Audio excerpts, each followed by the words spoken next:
Hello students, ಇಲ್ಲಿ ನೋಡಿ, ಈಗ ನಾವೀಗ ಡಿಫ್ರೆನ್ಷಿಯೇಟ್ ಮಾಡಿ f of 50 into f dash of 50ನ ಫೈಂಡ್ ಮಾಡಬೇಕು. ಸೊ ಆ ಪರ್ಪಸ್ಗೋಸ್ಕರ ಕೊಟ್ಟಿರೋಂಥ ಕ್ವಶನ್ ಏನು, f of x equals to ಇಲ್ಲಿದೆ ಎಕ್ಸ್ ಪ್ಲಸ್ 1 ಡಿವೈಡ್ಸ್, ಇಲ್ಲೇ ನಮಗೆ 2x ಕಾಣಿಸ್ತಾ ಇದ್ದಿದ್ದು, ನಾನೀಗ ಎಕ್ಸ್ ಪ್ಲಸ್ ಎಕ್ಸ್ ಅಂತ ಬರ್ಕೊತೀನಿ. ಸೊ ಎಕ್ಸ್ ಪ್ಲಸ್ ಎಕ್ಸ್ ಅಂತ ಬರೋದು ಇದು 1 divides 2x plus 1 divides 2x plus up to so on ಹೋಗ್ತಾ ಹೋಗುತ್ತೆ. ನೋಡಿ, ಇದು ಮತ್ತೆ ಎಫ್ ಆಫ್ ಎಕ್ಸ್ ಥರನೇ ಕಾಣಿಸ್ತಾ ಇದೆ. ಅಂದರೆ ರೀಪ್ಲೇಸ್ ಮಾಡಿದ್ರೆ f of x which is equals to x plus 1 by x plus f of x ಆಗುತ್ತೆ, ರೈಟ್. ಈಗ ನೆಕ್ಸ್ಟ್ ಸ್ಟೆಪ್ ಅಬ್ಸರ್ವ್ ಮಾಡಿದ್ರೆ f of x which is equals to, ಇದು ಕ್ರಾಸ್ ಮಲ್ಟಿಪ್ಲೈ ಆದರೆ x times of x plus f of x plus 1 whole divides x plus f of x ಉಳಿಯುತ್ತೆ,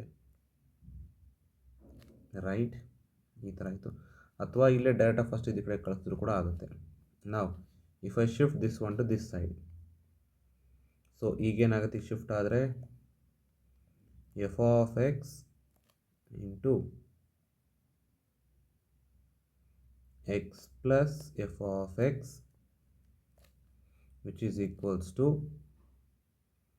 X into x plus f of x plus 1, right. ಈಗ next step ನಾವು observe ಮಾಡಿದ್ರೆ ಇಲ್ಲಿ ಈ term ಇದೆ, ಇಲ್ಲಿ ಈ ಟರ್ಮ್ ಇದೆ, ಅಬ್ಸರ್ವ್ ಮಾಡಿ. ಸೊ ನಾನೀಗೇನಾದರೂ ಕೂಡ ಸಿಂಪ್ಲಿಫೈ ಮಾಡಿದಾಗ F of x minus X into x plus f of x ಆಗುತ್ತೆ. ಯಾವಾಗ ಅಂದರೆ ಶಿಫ್ಟ್ಗೆ ಟರ್ಮ್ ಆದರೆ, ಅಥವಾ ಇಲ್ಲೂ ಕೂಡ ಸಿಂಪಲಾಗಿ ಮಾಡ್ಬೋದು. ಇಲ್ಲಿ ಶಿಫ್ಟ್ ಮಾಡಿಬಿಟ್ರೆ f of x minus f of x ಆಗುತ್ತೆ. ಸೊ ಈಗಿದು which is equals to what, 1. Multiply ಮಾಡಿದಾಗಿದ್ದು f of x whole square minus x square which is equals to 1. ನಾವು differentiate this. F of x whole square differentiation is 2 times of f of x into f dash of x which is equals to differentiation of x square is minus 2x which is equals to 0. Now f of x into f dash of x will be equals to what? If 2x shift ಆದರೆ ಇದು 2x divides 2 ಆಗುತ್ತೆ. So 2 gets cancelled, it gives as x.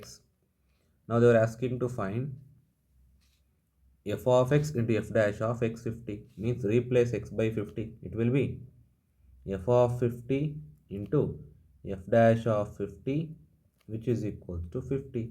So answer is 50. Thank you for watching.